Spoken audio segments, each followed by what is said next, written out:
Okay, when you hear the name Dracula, what pops into your head? Probably fangs, right? A cape, maybe a spooky castle. That's this huge image in our culture. But what if I told you the real story? The history of the guy who inspired that myth is way more complex. And honestly, maybe even more horrifying and fascinating than any vampire story. Welcome to the deep dive. Today, our mission is to really pull back the curtain on Vlad the Țepeș, the man history knows as Vlad the Impaler. We're going to be digging into this using the amazing insights from Skylar Fiction's essay, Vlad the Impaler, Sovereignty, Spectacle, and the Making of a Myth. It uses primary sources, psychological takes, cultural frameworks, a whole deal. So we're here to unpack the facts, the history of Vlad. We'll trace his journey from, well, a traumatized prince to this master of strategic terror, and look at how his image got twisted and reshaped over the centuries.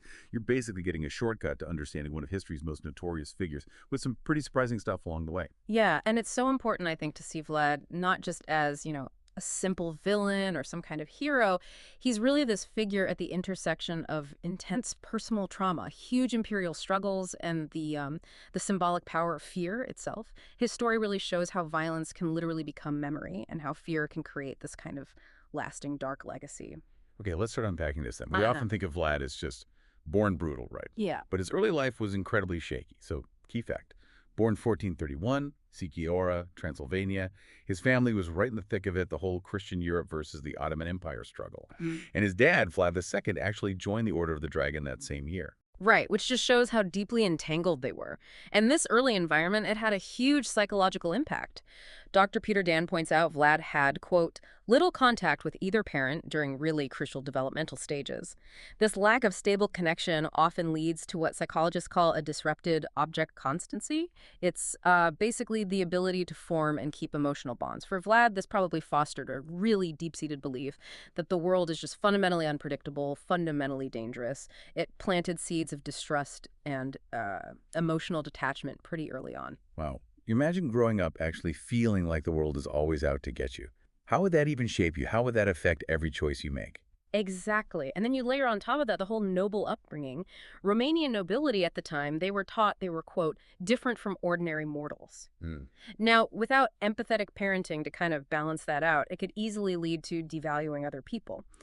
Dr. Dan is careful. He doesn't outright say psychopathy, but he does highlight traits, things like chronic emotional detachment, maybe even a pleasure of deception that we kind of see echoed later, all shaped by this incredibly volatile context, And then there was the family dynamic itself. Yeah. Sibling rivalry.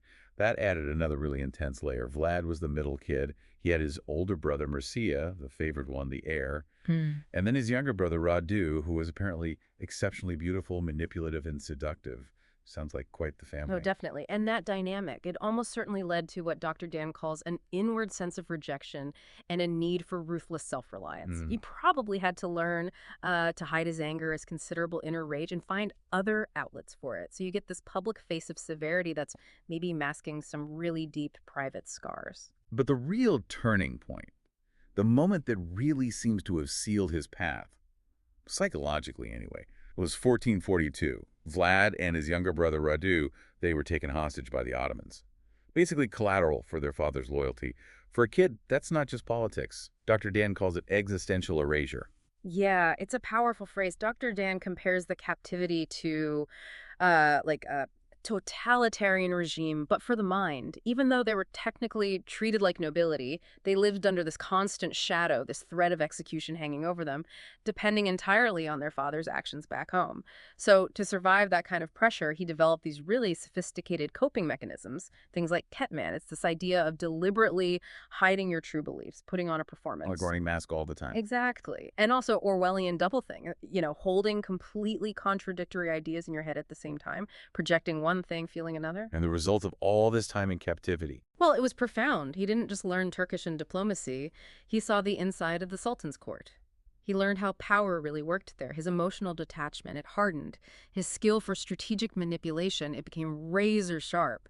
And that feeling of helplessness he must have experienced, it bred this almost compulsive need for control later on. Yeah. It was right there, Dr. Dan argues, that the seed of terror as governance took root. So by the time he finally got back to Wallachia, he wasn't just a noble anymore. No, not at all. He was a survivor, fundamentally changed by betrayal, by captivity, by that psychological abandonment. His later brutality, you can see it as, well, the survival logic of a man trained by violence to master fear. It fits this idea of the chaos model in psychology, where one really intense early experience can just have these massive disproportionate effects on your whole life. Okay, so we've got this picture of a deeply scarred individual. Now, you might think Vlad was just about, pure brute force after that. But what's fascinating, and what the essay really brings out, is how much he actually relied on his brain, his writing, his diplomatic cunning. Absolutely. You have to remember Wallachia's position. It was stuck, basically, a geopolitical fault line right between the Kingdom of Hungary and the Ottoman Empire. Survival meant playing them off each other. Loyalty was purely transactional. Vlad got that. He understood the cold math of it. Yeah, and you see that really clearly starting around 1456. He starts presenting himself as this super loyal Christian prince to Hungary. He's pledging, quote, to serve faithfully against the infidel, to King Matthias Corvinus. These letters, they're in Latin, Slavonic. They project this image of Christian solidarity, but underneath is pure pragmatism, right? Securing Western help. Precisely. And his rhetoric is incredibly skillful. Take a letter from February 1462. He writes about how we do not cease to suffer great harm from the Turks day and night. He's building this narrative of righteous suffering, designed perfectly to pull heartstrings, get aid from Christian rulers, and of course it conveniently leaves out the fact that he knew the Ottoman court intimately from his time as a hostage. His language was always calibrated to hit those Western Christian anxieties. It was manipulation, essentially. So it sounds like his diplomacy wasn't really about building trust or alliances in the way we might think. It was often a cover, maybe even a setup for betrayal. That's a very good way to put it. While he's making promises, say, protecting Saxon merchants, he's simultaneously hitting them with sanctions or purging rivals back home. The Corpus Draculianum, this collection of documents about him, it notes his letters often contained double meanings and strategic ambiguities. They weren't just letters, they were instruments of disinformation. Wow. And he even used moral language, religious language, to justify some pretty horrific violence, calling it divine justice. Yes, he did. He'd write about needing to purge the faithless and disloyal, punishing traitors to the cross. That kind of language resonated, obviously, with the whole crusading mindset in Europe. It painted him as this Christian champion. But often behind that language were personal scores to settle, political purges. His promises to the Pope about converting Orthodox elites, probably just empty gestures like the essay suggests, aimed squarely at getting military support. He wasn't the only medieval ruler to play that game, but he was very good at it. So how well did this actually work, this strategy of using diplomacy, almost as a mask for violence? It seems to have been remarkably effective, actually. It was a kind of survival algorithm for Wallachia, which was a much less centralized state than people sometimes assume. His letters were both pretext and trap. For Vlad, diplomacy wasn't the opposite of violence. It wasn't the absence of violence. As the essay puts it, it was its mask. It set the stage for the terror to come. Okay, now we have to talk about the actions that really cemented Vlad's infamous reputation. His strategic, almost theatrical use of terror. This is where the history gets really grim, isn't it? It really is. And the sources, including Schuyler Fiction's analysis, emphasize that his methods, impalement, mass executions, public mutilations, these weren't just random acts of cruelty. They were meticulously designed to provoke, paralyze, and manipulate. He literally wielded horror as a form of political communication. It was a performance of power. And the most famous example, the one everyone knows, is the Forest of the Impaled. June 1462, Sultan Mehmed II's huge army is advancing, and Vlad orders the impalement of something like 20,000 bodies. Turks, prisoners, his own political enemies, just rows and rows of them near Targoviot. The psychological impact was immense. Sultan Mehmed II himself, the conqueror of Constantinople, supposedly saw this horrific sight and said, "How can we fight against a man who does such things?" And he turned his army around, he withdrew. So this single ghastly spectacle achieved exactly what Vlad intended: complete psychological dominance over a militarily superior enemy. The level of calculation behind it, it's chilling. It wasn't just killing people, it was arranging them. It was choreography. Exactly. Adrian Yerish, who's cited in the essay, calls the spectacle a rhetorical device. He says, each stake was a letter in a sentence spelling out the cost of resistance. It was turning bodies into propaganda, terror as architecture, transforming violence into mass messaging. A terrifying public statement. And this wasn't just for foreign armies, right? He used this kind of terror as a tool for domestic control, too, keeping his own people in line. Absolutely. There are accounts, particularly from Saxon chronicles, of people being impaled for things like tax evasion, spying, even merchants or envoys who didn't stick to trade agreements. It deliberately blurred the line between justice and annihilation. It created this state held together not by loyalty, maybe not even law, but by the constant anticipation of horror. Even his enemies, the Ottomans, the ones he fought so fiercely, they acknowledged how effective this strategy was. They did. Instead of just writing him off as a savage, Ottoman chroniclers often framed him as a kind of demonic genius of terror. He became an icon of horror, yes, but also, weirdly, a symbol of effective, if immoral, resistance. And then you had German pamphlets circulating these lurid stories, which, ironically, just amplified his terrifying myth across Europe. As Dr. Dan notes, terror has this way of amplifying itself in the minds of observers. So it became this form of power that didn't always need to be actively used. Just the thought of it, the potential was enough. Precisely. That forest of the impaled was ultimately a theater of sovereignty played out for everyone to see. Terror became his signature. And as the essay puts it, every stake drove that signature deeper into the imagination of empires. Okay, so Vlad the Impaler becomes this terrifying figure in the West. But let's flip the coin. How did his main adversaries, the Ottomans, actually portray him in their own records? Right. To the Ottomans, he became known as Kazıklı Voyvoda, which translates directly to the Impaler Lord or Impaler Prince. But that name, it did more than just describe him. It effectively transformed political insubordination into theological evil. Adrian George points out that the name Kazıklı Voyvoda functions less as a title and more as a mythic condensation of fear. It fused his identity with the very tool of his terror. And there's that famous or infamous story that really exemplifies this demonization, the one about the Ottoman envoys and their turbans. Ah, yes. The story goes that Ottoman envoys came before Vlad and refused to remove their turbans, citing religious custom. Vlad's response in this account was to have their turbans nailed directly to their skulls. Now, while a Western perspective might just see that as extreme brutality, for the Ottomans it was interpreted as outright profanation. George explains that the symbolic violation of the turban was tantamount to desecrating the empire's sacred order. In their view, Vlad wasn't just cruel, he was actively mocking divine hierarchy. He became the Zalim, the tyrant, operating outside God's law. So these terrifying stories about him, what purpose did they actually serve for the Ottoman Empire? It feels like more than just recounting enemy actions. Oh, definitely. These narratives, which you find in chronicles like Tarihi Pisevi or Tavari Aleri Osman, they deliberately frame Vlad as chaos personified.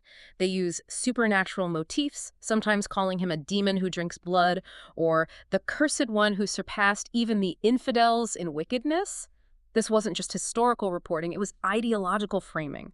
They were painting his rebellion not just as a political problem, but as a kind of metaphysical threat to order itself. And that served some very clear political goals for the Ottoman state, didn't it? Yes, several crucial ones. First, it gave Sultan Mehmed II religious and moral justification for his campaigns against Wallachia. It wasn't conquest, it was a necessary purge of evil. Second, it worked to stabilize the Sultan's own image back home. By contrasting Mehmed's supposed restraint and justice with Vlad's chaos and impiety, the chroniclers could position the Sultan as the true embodiment of divine order. It made Vlad the perfect foil. It's such an interesting paradox, though. In trying to basically unmake him through these stories, to demonize him, they kind of ended up making him immortal in their own way. That's exactly right. Kazıklı Voyvoda became this lasting shorthand for defiance and brutal resistance in Turkish folk memory. The sheer intensity of their condemnation actually confirmed how seriously they took him, how much of a threat he represented. His actions were these bold performances of autonomy. And by creating this powerful myth of Kazıklı Voyvoda, the Ottomans, perhaps unintentionally, guaranteed that his shadow would linger long after their empire was gone. Okay, let's circle back to the man himself for a moment, using that psychological lens again. We see the brutality, the diplomacy, the demonization. What more can Dr. Peter Dan's psychobiographical study tell us about the inner world driving all this? Well, Dr. Dan really hammers home that point about emotional consistency. He argues Vlad never truly knew the safety of it. That betrayal by his father being handed over as a hostage, it just ruptured any illusion of enduring safety. This, Dan suggests, led directly to that lifelong paranoia, that absolute intolerance for any hint of disloyalty he perceived in others later on. So that time in Ottoman captivity, Mm-hmm. it wasn't just physical, it was this deep psychological pressure cooker that basically forged who he became. Precisely. Dan calls it an early form of totalitarian programming. He was forced to perform loyalty, perform obedience, while burying whatever he truly thought or felt. This is where that kept man coping mechanism becomes so important, and his later use of impalement. You can see it as a kind of theatrical control, an extreme way to impose psychic dominance so he would never, ever feel that powerless again. For Vlad, control became his armor against chaos. So what does this mean for understanding his famous cruelty? Was it just sadism or something else? It's complex. He certainly showed traits that fit Malloy's typology of tyrants, charm when needed, manipulation, detachment, cold-blooded revenge. But Dr. Dan suggests it wasn't necessarily pure inherent psychopathy. Instead, he argues much of Vlad's cruelty was calculated, performed, and meant to send messages. This points more towards strategic dissociation, the ability to mentally separate your actions from your emotions to achieve a goal. It suggests his cruelty was the product of a fractured inner world, not an absence of inner life. That idea of dissociation, or maybe doubling, seems really key here. It does. Think about it. Vlad played these dual roles simultaneously. Pious Christian warrior in his letters, ruthless impaler in his actions, expressing justice and mercy on paper while creating these horrific spectacles in reality. This stark split, this bifurcation between word and act, points to a kind of psychic fracture. Dan suggests he ruled as a man continually at war with his own memory. That paints a picture of profound isolation, doesn't it? Even at the height of his power. Absolutely. His apparent inability to form real, trusting bonds, shown by how readily he executed even allies, looks like a symptom of that deep, complex trauma. Terror got him obedience, sure, but it actively prevented connection. It led to what Dr. Dan calls an empire of mirrors, where everyone around him just reflected back the fear he projected. He couldn't trust anyone. In a world that showed him no mercy, he chose never to ask for it, and he made damn sure no one would dare ask it from him. He lived inside fear. He was both its master and its prisoner. Okay, this is where the story takes another wild turn. Fast forward a few centuries, and the image of Vlad Țepeș starts to change dramatically, especially inside Romania itself. He goes from monster to something else entirely. Yeah, it's a fascinating shift.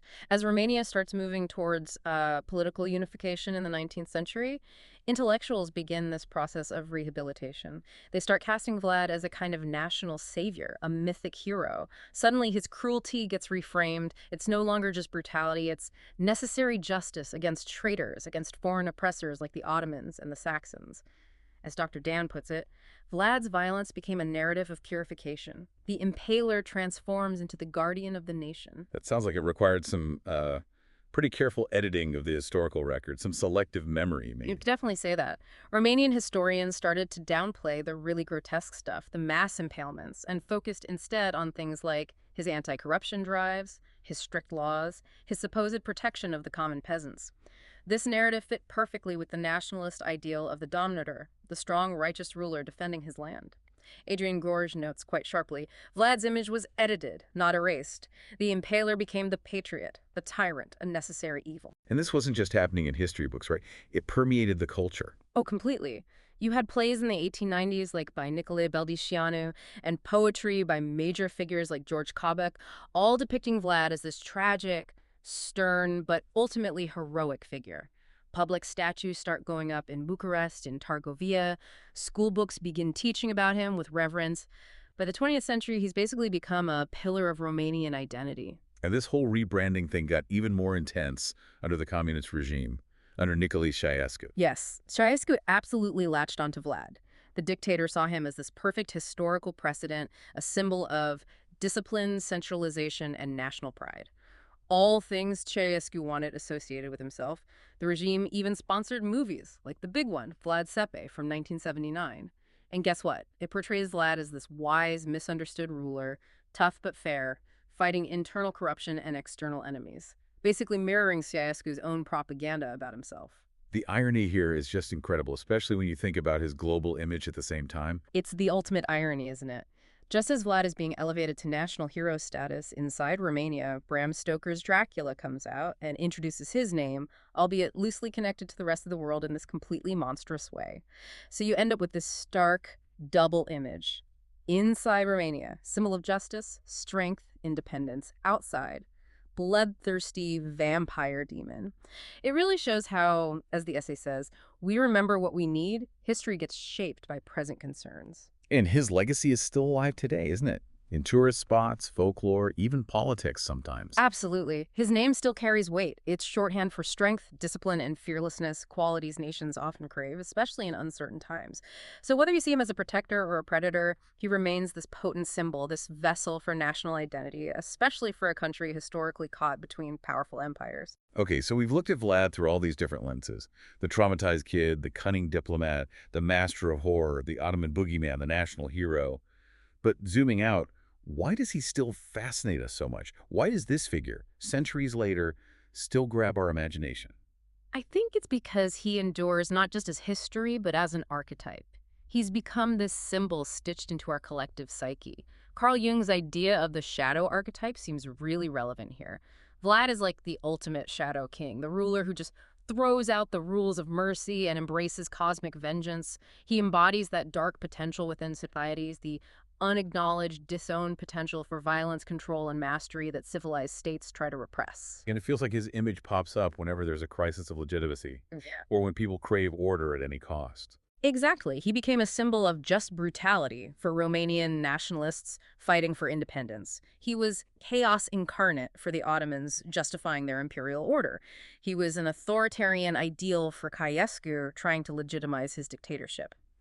As Adrian Gers puts it, Vlad's afterlife is a toolkit. He exists to be borrowed, shaped, and weaponized by different groups for their own purposes. So how did Western culture, particularly Bram Stoker with Dracula, take this historical figure and morph him into something totally different than vampire? Well, Stoker's vampire, Count Dracula, is only very loosely based on the historical Vlad, but that connection stuck. Dracula the vampire becomes this immortal and parasitic being, and he really reflects deep-seated Victorian anxieties about sex, about race, about the exotic East, about the potential decline of their own empire.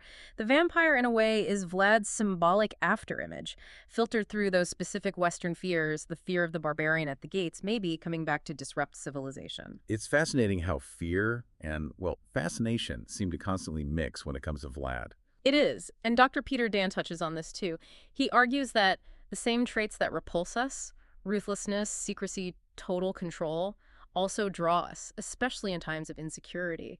We're kind of morbidly attracted to that absolute power, even as it horrifies us.